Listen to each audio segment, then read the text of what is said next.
में सभी कार्यकर्ताओं को नई ऊर्जा प्रदान करने के लिए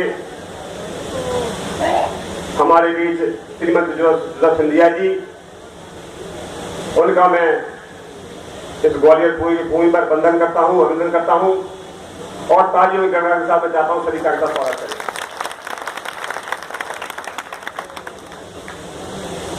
हमारी मंचासीन शहर जिला कांग्रेस के अध्यक्ष दर्शन सिंह जी, ब्लॉक कांग्रेस 4 के अध्यक्ष गिरीश जैन जी, ब्लॉक 5 के अध्यक्ष प्रमोद पांडे जी, हमारे बीच विराजमान विधायक मंडी देवी जी, पूर्व सांसद रामदेव बाबू जी, पूर्व विधायक रामरत सिंह गुर्जर जी, हमारे बीच विराजमान लोकसभा प्रत्याशी अशोक सिंह जी, महिला कांग्रेस के अध्यक्ष कमलेश कौरव जी, पूर्व जिलाध्यक्ष अशोक शर्मा जी, यूथ कांग्रेस के जिलाध्यक्ष संजय सिंह यादव जी, फैबरन कंसाना जी और उपस्थित इस ग्वालियर पूर्व विधानसभा के सभी जिला, ब्लॉक और सेक्टर ऑफ पोलिंग का सभी कार्यकर्ता, सभी का मैं तहे दिल से वंदन करता हूं। मैं श्रीमती महाराज साहब का इस मौके पर वंदन करता हूं कि लंबे समय बाद श्रीमती महाराज साहब ग्वालियर पूर्व कार्यकर्ताओं के बीच एक नई ऊर्जा प्रदान करने के लिए आए थे। साथियों, आज 16 ग्वालियर पूर्व विधानसभा का पेशेवर शिविर और कार्यकर्ता सम्मेलन है। हमको पार्टी को कैसे मजबूत करना है और आने वाले समय में भारतीय जनता पार्टी की जो नीतियां हैं, इनका मुकाबला कैसे करना है। ध्यान होगा 28-29 सितंबर को ग्वालियर में भारतीय जनता पार्टी की कार्यसमिति की मीटिंग थी और उस मीटिंग में 2 दिन में केवल 2 मुद्दे रहे। पहला मुद्दा श्रीमती जोसेफ सिंधिया जी को कैसे घेरा जाए। पूरी कमेटी 2 दिन की मीटिंग नहीं चलता रहा, कैसे घेरा जाए। दूसरा मुद्दा आरएसएस के संघ प्रचारक जो बालाघाट का उस पर हमला हुआ, उसको सस्पेंड कर दिए गए। एसपी का एडीएम और टीआई, लेकिन उसके बाद भी मुद्दा छाया रहा। मैं कहना चाहता हूं कि भारतीय जनता पार्टी, हमारे नेता श्री सिंधिया का जैसे ही आता है, पूरी भारतीय जनता पार्टी में करंट लग जाता है, व्यक्त हो जाता है। क्या कारण है?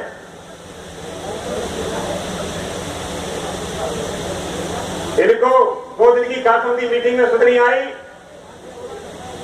कि प्रदेश और ग्वालियर के अंदर क्या हालात बन गए हैं। हजारों लोग कुपोषण में मर रहे हैं, हजारों किसान नौजवान आत्महत्या कर रहे हैं।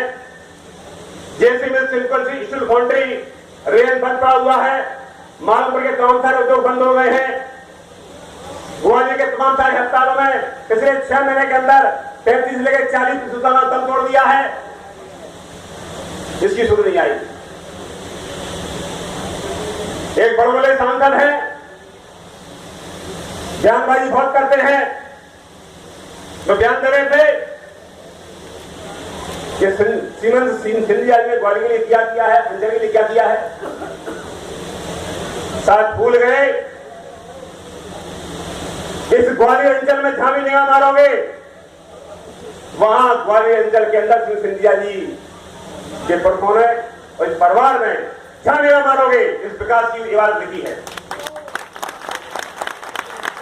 आज 10 लाख की जनता का पानी पिलाने वाला डैम, टिकरा डैम किसने बनवाया?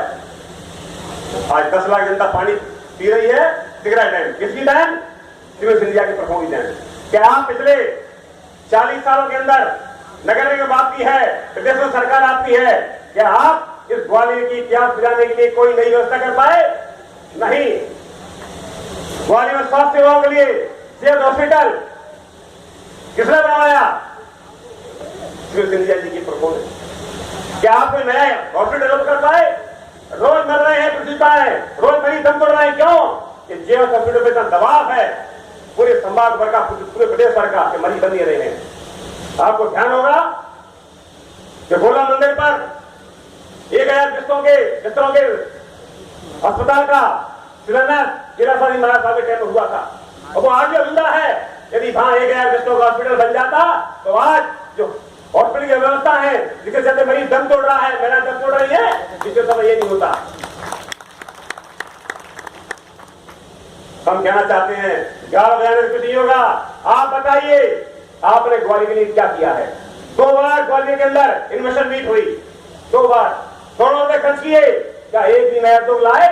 जो उद्योग आए हैं, जैसे मिल किसकी देन, सिम्को किसकी देन, स्टील फाउंड्री किसकी देन, मालांबर किसकी देन?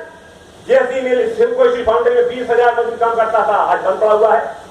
मालमपुर गिरासानी महाराज साहब की देन थी, हजारों लोगों को रोजगार मिलता था, आज बंद हो गया। तो आपके 13 सालों के कार्यकाल में आपने इन्वेस्टमेंट मीट करी, एक भी नया उद्योग ग्वालियर में नहीं आया जिससे बेरोजगार नौजवानों को रोजगार मिल पाए। आपके राज्य तबाही के अलावा कुछ नहीं हुआ। आज आप बात करते हैं उत्तर प्रदेश की, स्मार्ट सिटी की, आनंद मंत्रालय की। हम कहना चाहते हैं क्या हालत है ग्वालियर की? नगर निगम बाकी है, पिछले 5 साल के अंदर 200 करोड़ रुपए सड़कों में खर्च हुआ और 3 महीने के अंदर सरकार उठा गई। आज गरीब आदमी परेशान है। हर महीने गरीब जनता की जेबों से, उपभोक्ताओं से 10 से लेकर 15 करोड़ रुपया आमिर खबर के नाम पर जनता की जेब हो जा रहा है। आमिर खबर के नाम पर जितनी बिजली सप्लाई हो रही है उसे 1.5 महीने बिल सप्लाई हो रहे हैं। ये पहली बार देखा हूं मैं।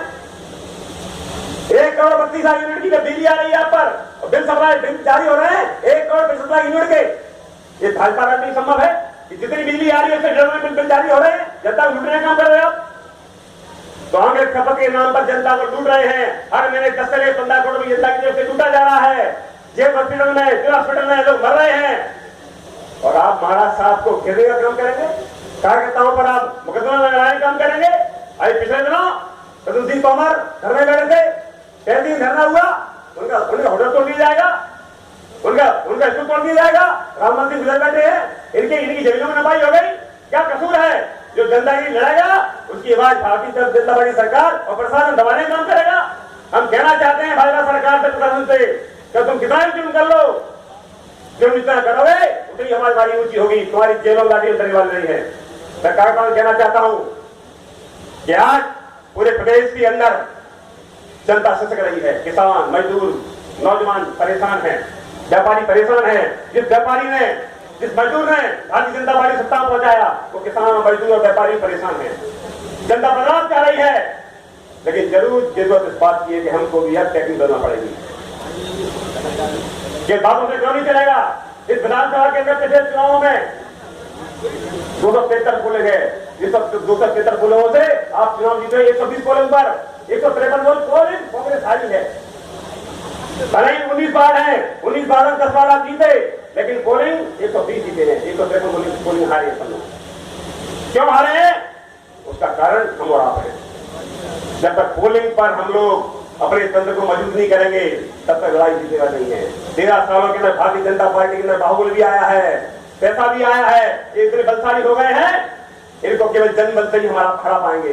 तो मेरा कहना है, पिछले चुनाव का मैं गवाह हूं कि पिछले चुनाव में, चुनाव से 7 दिन पहले दिल्ली के करीब 5,000 वोटर कार्ड दिए गए। दिल्ली की लगा के 15 दिन पहले लिस्ट जारी हुई, उसमें लिस्ट पूरी थी और 7 दिन बाद लिस्ट लेगी तो 5,000 सीटें लगी थी दिल्ली की मतदाता सूचियों में। मतलब 5,000 पता था कि जिंदा है, जो कांग्रेस का वोटर है उसको दिल्ली सी लगा के उस वोटर को खत्म कर दिया। क्या तो ये तय ही नहीं है भाजपा की कि आपको कैसे हराना है।